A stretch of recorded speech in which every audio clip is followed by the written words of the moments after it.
use the hashtag #BeLegendary in the process so that you can be part of the conversation. We're in Game 3. Match point for both of these teams. It's all down to the wire. Nope. One mistake, one crucial maneuver could just give this series to whoever, and this is going to be OHEB versus Toshi in the XP lane. Correct me if I'm wrong. You are not wrong, sir. Well, In the first, you know what? of It's a course, diggy. you were testing the viewers. You were testing the viewers if they were paying attention. Oh, we didn't even see it, but we heard it, and first blood goes to, and a second kill as well. You know what? This is a diggy strategy. Are we even gonna call this anymore? Yeah, let's just leave it be.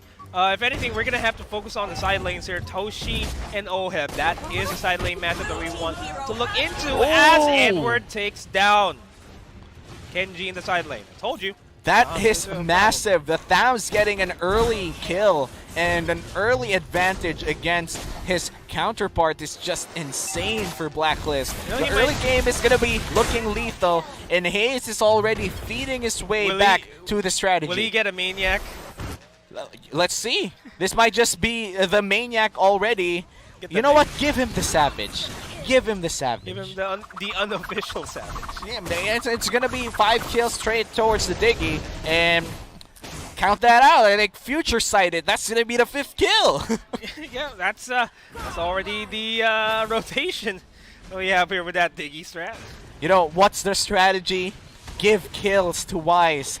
Give him all the Diggy kills and just distract him out of his own jungle. This is the Diggy strat that we've seen so far, but let's see if Blacklist International could exploit its weaknesses as well. Because as we know, this Diggy strategy is effective by mid-game and late game, but it does sacrifice the early game for Omega. So right now, Blacklist knows that.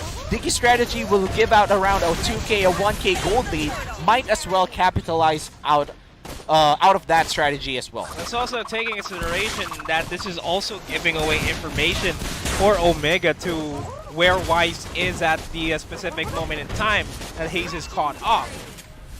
And this may just translate into Omega looking for other plays across the map, just looking for plays where Wise is not present. And speaking of plays where Wise is not present, this is still pretty much just focusing on Wise. Start game as OHEB takes down Kenji once again. This is just massive for Blacklist. That's the 2nd kill. Hajizi trying to get back 1 kill towards the table, but that's an execute on the turret. And Blacklist, they're playing to their advantages in the early game. They know for a fact that the weakness of this Diggy strategy is the early game. And right now, they're ahead by 2,000 gold, almost 3,000 gold here. They need to make sure that they get objective after objective, and from downtown, that's going to be a kill with the flame shot. Kobe, yeah, we're not gonna call the Diggy kills. We're not gonna call the Diggy kills, but commend Curtizi for that turnaround fadeaway flame shot 360 layup. Oh man, that's a lot of add-ons. Might just be a 10 out of 10 if there were a dunk. But you know, it's a very long-range skill shot. He landed it. Credits to Curtizi to getting 1 kill back for Omega. They need to approach this methodically, surgically even, for Omega, because this Diggy strategy is gonna start to kick in a few minutes from now. But what they do in that window of time that they actually want to close the gold lead is the essential part of this Diggy strategy. If they're not able to do that by mid-game, the Diggy strategy will just fade away in darkness, and you don't want this. This is a winner-take-all. As Curtizi able to secure another kill onto Eson on that Kagura, and Curtizi is slowly proving to be a problem here for Blacklist International. Over in the back lines, Hayes once again on that Diggy will try to take down Wise, and this is the opening that Toshi wants. Toshi will get the Blood Orb down and will get the kill. Off that, as Toshi gets 3 micro stuns there, the knockup is real to try to keep themselves alive, but the damage output is still not enough here for Toshi. No more mana for Toshi though. As well, yeah, no more mana, just enough to Blood Orb out of there, and Toshi will get taken down. And this is a killing spree already for Edward. Edward is finding opportunity after opportunity, securing solo kills and kills in the skirmishes as well. And Blacklist Edward has been stellar in this 3-game series. But Omega, this is the time. 2 minutes from now or less, the Digi strategy will start to kick in. The information will be crucial and they have to close the gold lead here. Right now, there's a 3K gold lead, a 1v1 here. The Shadow dashes. Make it a 1v2 as a Shadow kill will be committed by Kenji, but he will still be taken out because of the Synchrovision. Edward flickers in, try to go for Hajizi. Hajizi will BMI out of there, but Esson already on the board. Esson, one more! And take down Hajizi. Man, those basic attacks are just hurting Omega right now, and this isn't helping them at the most part. They have a Digi strategy, the mid game is kicking in, they want to close the gap already, but their side laners are giving off kills that are unneeded. You have information on your hands. You know where Weiss is constantly, but if you give out solo kills in your side lanes, that's almost not using your Digi strategy. It's like you gave away kills for free.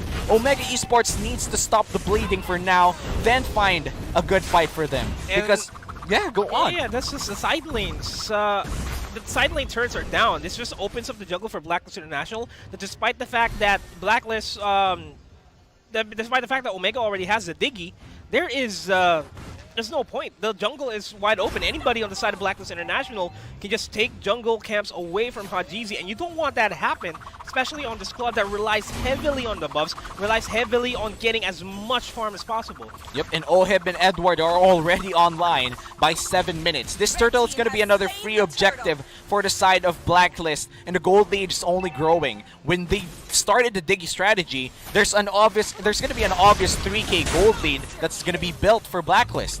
But the 3K gold lead has ballooned up to a 6K, and that's a 100% increase off the gold lead from 4 minutes ago. Blacklist International, they're capitalizing on the early game advantages that this Digi strategy gives. But for Omega Esports, they're not exactly using the strengths of their strategy because their side laners keep on dying. Yeah. And again, it's all about just making sure that Kenji will be able to make plays, especially with off of a shadow kill. But he's having a hard time currently at 0-3 and 0. Toshi is the only side laner that's having a decent amount of time, 1-1-0, but we're gonna have to expect the attacks here. Hajizi will get caught out in the back lines. Hayes will get information. Kurtizi will be able to take down S1 with that yin-yang overturn, but the damage output is not enough. Kenji forced to use the shadows to get out of there. Doesn't have enough damage output to even contest this turret. And this is a tier 2 turret going down. They will siege up the mid lane inhibitor turret as well without any contestants whatsoever. Yep, and this just might be a 4-for-1 if Hayes dies here, but that was just a 3-for-1 exchange for the side of Blacklist International. In Omega Esports, they're already bleeding too much. The Digi strategy clearly did not work. It didn't work at all. They got the information, but what for? The Digi strat has always been the bane in the back of the necks for the side of their bodies and the chink in the armors for a lot of the teams that we have here in the Season 7 of the MPL PH. And Blacklist, they don't mind. They definitely don't mind. They welcomed it. They embraced it with open arms. And right now, Kenji, have HP. Hajizi might just find it. Edward, very low in HP. Pops out the shadow kill and still gets traded out by Edward. This is great for Omega. They finally get the kills that they need, but in exchange, Kurtizi goes down. It's a 2-for-2, all things considered. It's 2-for-2 still. Kills going to Omega is a kill nonetheless. They are severely hungry for gold, and the turtle still goes to Blacklist. Blacklist right now just needs to play this methodically. They're not going to confuse themselves anymore. Just do the proper rotations, get defensive items or whatever, just literally play it until Omega throws another fight. Because Omega right now, they're desperate in making plays. They need to make something happen. It's the contrary for Blacklist. Yeah, Blacklist, just say, come whatever may, we'll deal with it, we're used to it, we know how to play against the Digi strat. And we're seeing it now. We're just, yeah, the information is being given away to them, but who cares? Will they be able to take down this turret? Yes. Will they be able to siege up the inhibitor turret in the bottom lane? Definitely. Definitely. And Hayes, despite him being the Digi, not really. We haven't seen a single good We haven't seen a single times journey there, but that is a good Zaman force to take the kill on the Curtizi. Edward takes down Hajizi in the process, as well as Toshi. This is game.